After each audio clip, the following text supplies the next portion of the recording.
Good evening, everyone. Can you be heard? Is that all right? Yeah. I've spoken in many venues, which is a great hall being one of the good ones, but I think this is quite a nice one for a bit nervy for me being up here as well. So I'm PC Sound Council. I'm one of the neighbourhood team that covers the Crofton area, and that's both Stubbington and Hill Head. I've got some pointers from my sergeant who wants me to get over on his bit of paper that I have to go through, so bear with me. We've had a new Chief Constable join us, Olivia Pinckney. I've had an opportunity to speak to her, have a chat to her, see what her agenda is. She's very keen on keeping neighbourhood policing, which for me is a huge bonus. She's always fearful of the cuts we're having as to whether we are going to remain. She said to me that neighbourhood has got to be, or neighbourhood policing is in the heart of the community, and we've got to remain. So, thumbs up, touch wood, we will still have a neighbourhood team. What that will consist of, I'm not quite sure. We have lost some officers from us. There's only me now that covers Crofton area, and my colleague who covers the Titchfield and Titchfield Common area, and there's two other officers that cover the whole of Western Ward. So the team of about 6, we've gone down to 4. Workload is heavy, but we're managing well. We've had a peak over the last few weeks, to be honest with you, over the summer period.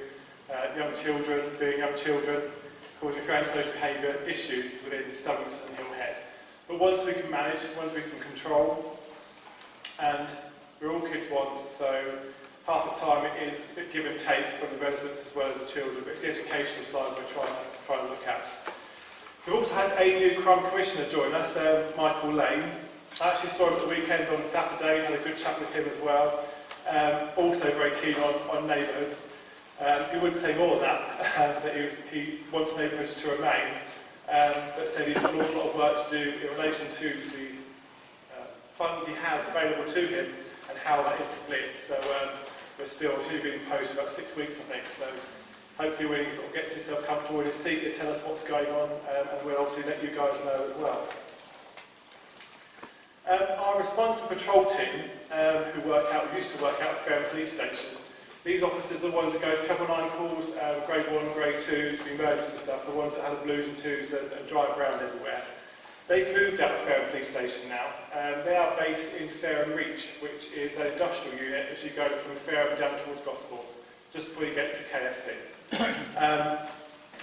They're all positioned there, they're working above social services, trying to engage a bit more closely with social service, adult services, and seeing where we can go with the work in partnership. Fairham Police Station at the moment is going to remain. We are not quite sure for how long, but we've moved an awful lot of other people that have been displaced in the county into Fairham Police Station, which have other specialist units have moved in. So where there might not be response officers working out of there, you have specialist units now working out of there, along with the Fairham East neighbourhood team.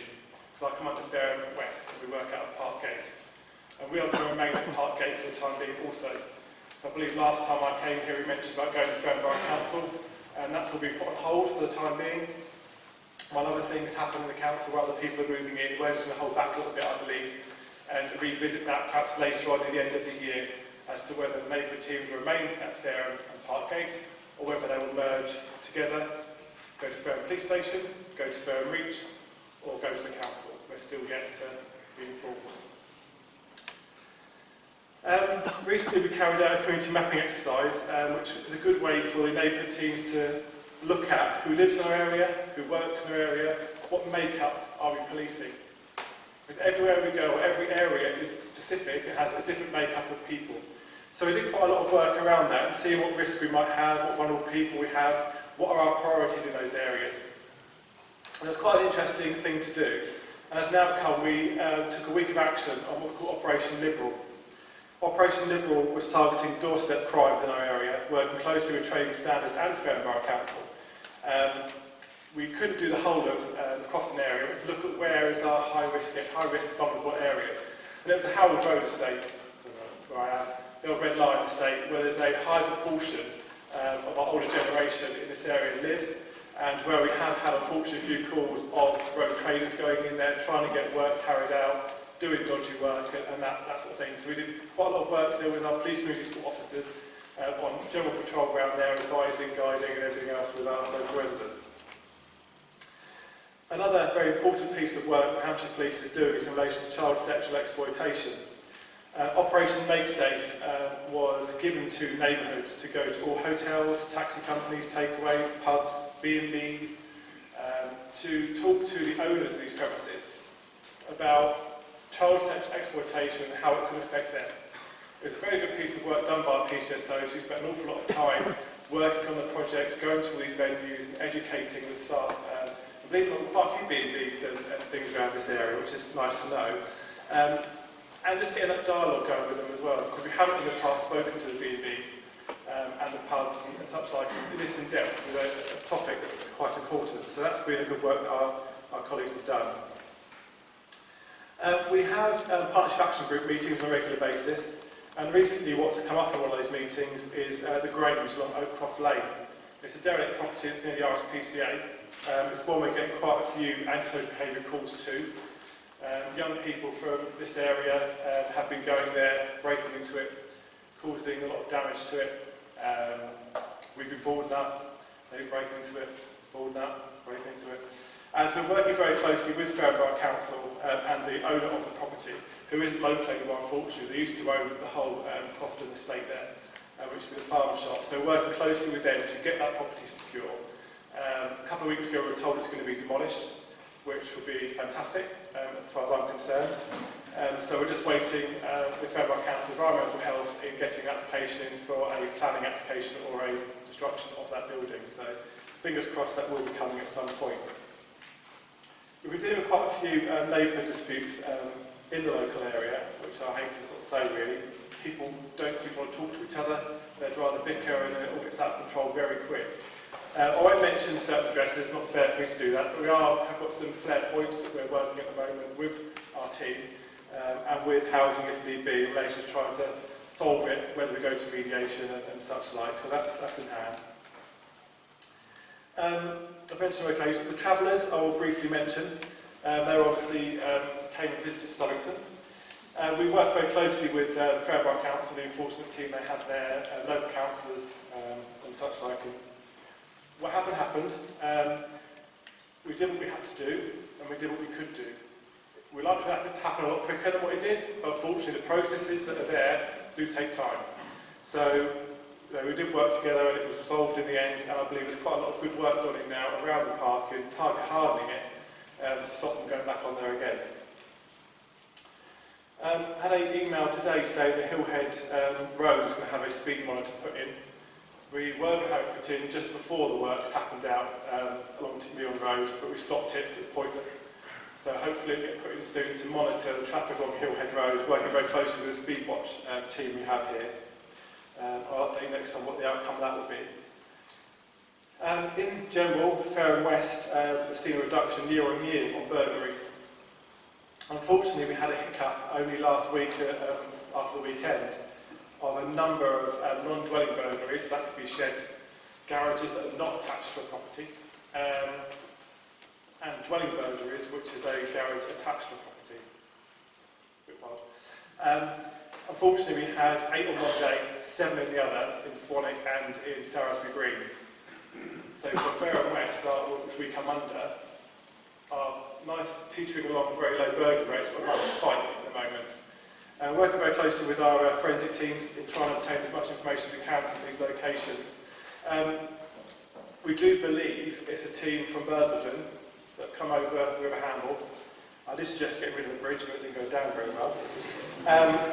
So we're working very closely with our colleagues at Eastleigh and Hedge End in trying to see what we can do there and working close together, because the handle is only a short bridge, but we don't communicate as well as perhaps we should with our colleagues over on the side there. So we're looking to make that a lot better. Lastly, before I sort of bore you too much, last thing I want to highlight Hampshire Alert. There's some leaflets on the back there to pick up. I've been saying it every time I come here, but in Hill Head we've only got 151 subscribers and Stubbington only 92. It's the way I communicate with my community. It's the one-stop shop that I'm told to use to my community. Whereas before I had loads of different lists on emails to try and send different areas. We're told not to do that anymore, our computer systems have changed. Everything now is done on Hampshire Alert. So sign up there, it's all totally free. You can either get a text message, an email or a voice message to your phone. Whenever we get a crime incident or an incident which I feel the local community needs to be notified about, I will whack out a Hampshire alert. It's quick and easy for me to do. I can do it from my phone or from work or in my office in Stubbington. So please sign up. It's always good to be in the know of what's going on. Maybe it's only 1 or 2 burglaries, but just to sort of heighten your awareness, is to actually go out and double check your car's locked or make sure your garage is locked, because unfortunately around here, that's our issue. Sheds, garages unlocked and vehicles left unlocked as well.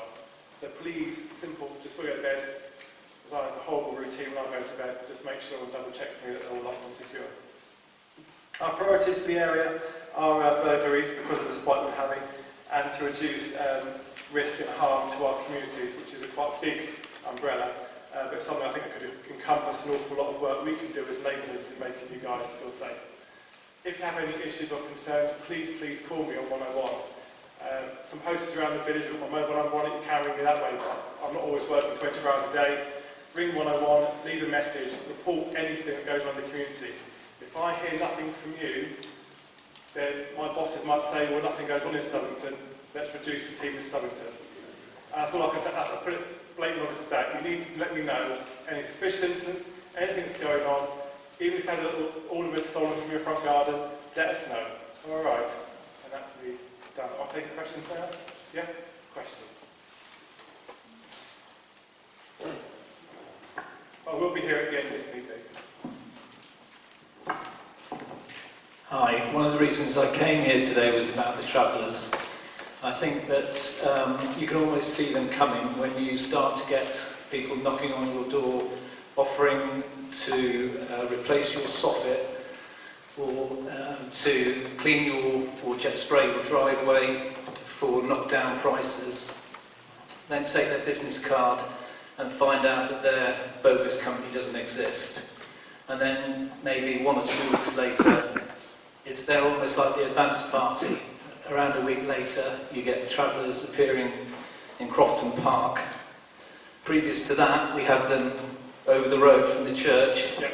And I don't understand why there are not stanchion posts or something like that, particularly on the route from Stubbington Surgery, adjacent to the park, which the travellers got access to the park via that route this time. Park Lane, right? Yeah. And stanchion posts lining that side would have prevented them from getting vehicles there, and also around the park area in front of the church here. Down Park Lane there is new Dragon's Teeth concrete posts that have been put in down the bottom end. A lot of residents were complaining to themselves and the council about Park Lane being used by vehicles. Believe it or not, Park Lane is still classified as a road, and the classification of the road goes all the way down Park Lane, or past the front of the surgery, all the way down to the bottom, turn left, and all the way behind the school is still classified as a road, and vehicles can use it. That's why it's left open at the moment. But that's something found by council can look at in the future, of declassifying the road. When we've got property down there, we've got to consider. We worked very closely with him when the travellers were there, and he was very understanding and had no issues with them being there. So it seems to coincide with the thefts, an uplift in thefts that we get in the area as well. Actually, no, we've had no peak or rise in issues when they were here. We looked at that very closely, we kept an eye on that. People were saying there was loads of thefts in the village, we had 2.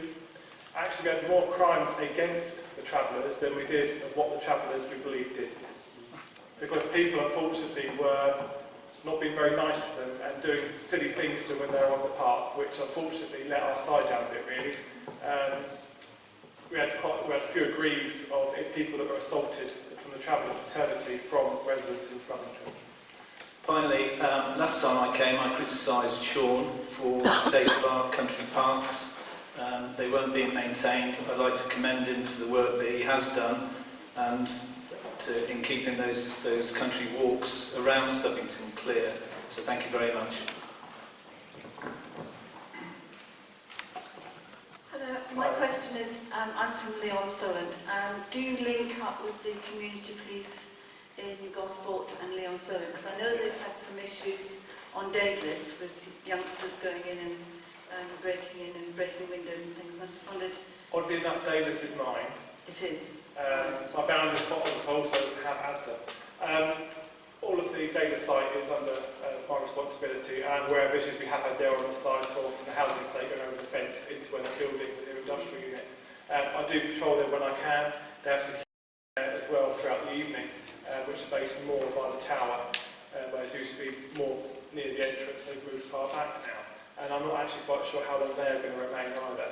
When the whole site gets sold off to leave the housing, we don't know whether that security officer will remain either. So that road is obviously being put through at a rate of knots at the moment, so that won't be too long until that's complete. I would have thought.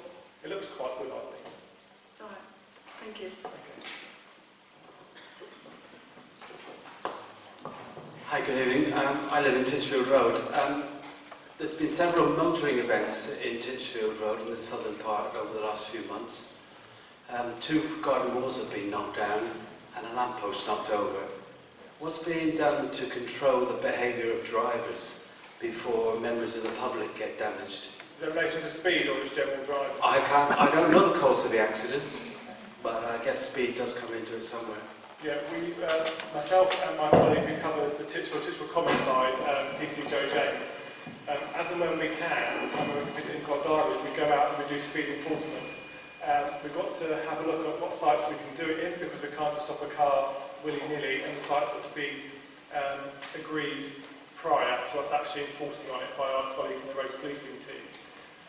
If you believe Titchfield Road is one for us to look at, by all means I'll take that back today and I'll go and see whether or not we can find a location and to perhaps do a few speed traps down there, or working with the council and getting a speed monitor system put in for a period of time to see whether or not we do have an issue there or not. Yeah, I'm not privy to the causes of the accidents, but 2 of them happened on the roundabout just here, and it appears to me that probably somebody was going round the roundabout too fast, or going two people, you know. Yeah, I can't really comment. Everyone drives their own way, and sometimes it's not ideal. But you know, they must cross the pavements to do the damage. Yeah, they could do that anywhere in the world. I can't. We haven't got barriers down every single footpath.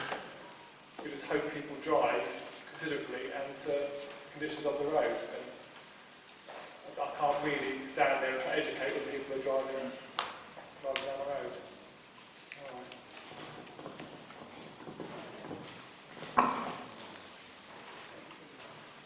Got 2 at the front.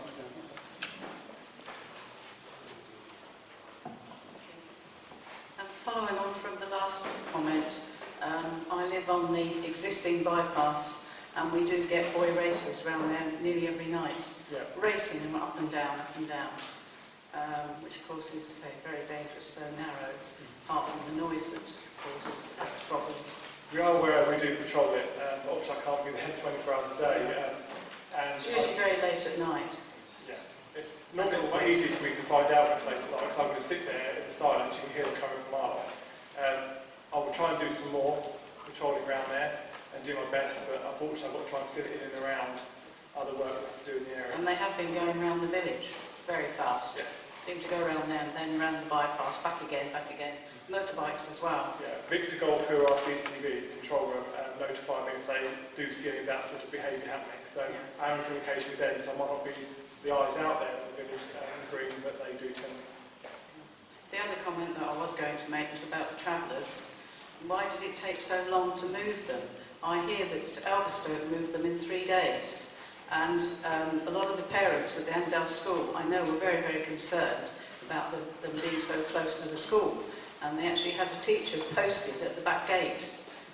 I stopped and talked to her. I would go round there every morning with the dog, and I stopped and talked to her on several mornings, and she said that she had to stay there because they'd had complaints from the parents. So why did it take 10 days for them to go? The procedure has to be followed, and that procedure is the police working with the landowner, which in that case was Fernborough Council. We work very closely with Kev Wright, Fernborough Council, in relation to that procedure, and we worked together in getting it done.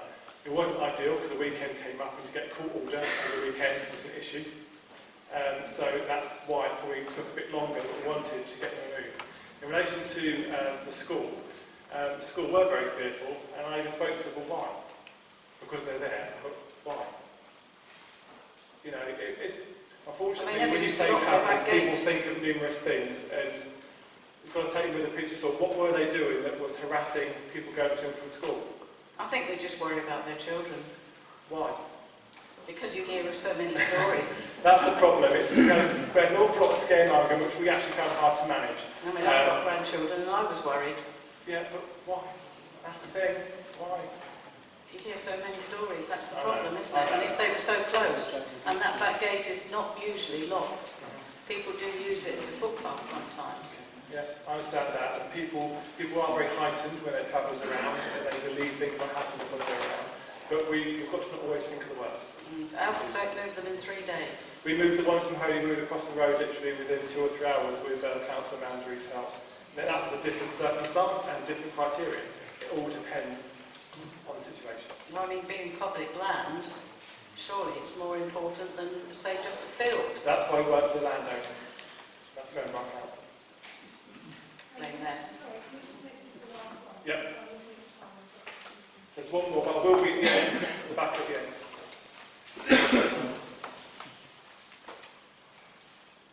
Oh, this one, last one, or one more? Good evening, Sam. I'm off Spencer Court, as you know, and even though we've got traffic lights, could you tell me, our way code been changed? Because we're getting a lot coming through on red light, and 2 Sundays, as early as 8:30 in the morning, 2 of nearly coming out of Spencer Court. That unfortunately is not controlled or any influence I can make. That's to, if you ring Hampshire Highways in relation to it, they can go and look into it for you.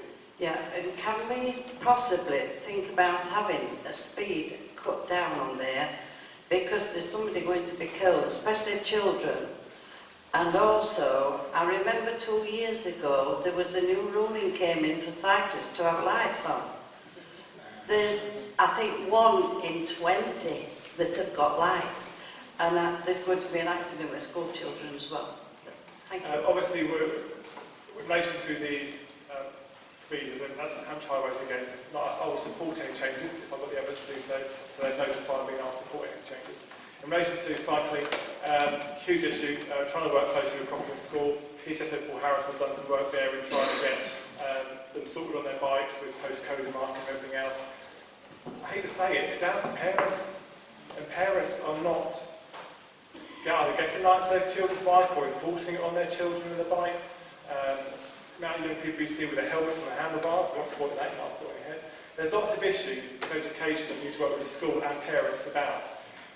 Yes, lights on bikes are needed, and unfortunately we can't issue tickets to any young person under the age of 16. So at the school, I'm not going to be summoning every single kid to go to court because I will not be the favourite person at court. So we've got to try and think of other ways we can manage it and other ways which we can educate, and that's what we'll do. Well, I'm past one mistake, haven't we? When it starts getting darker, we'll work again with the school and try and get a local deal somewhere with Halfords or somewhere for cheap lights like I've done before, and just try and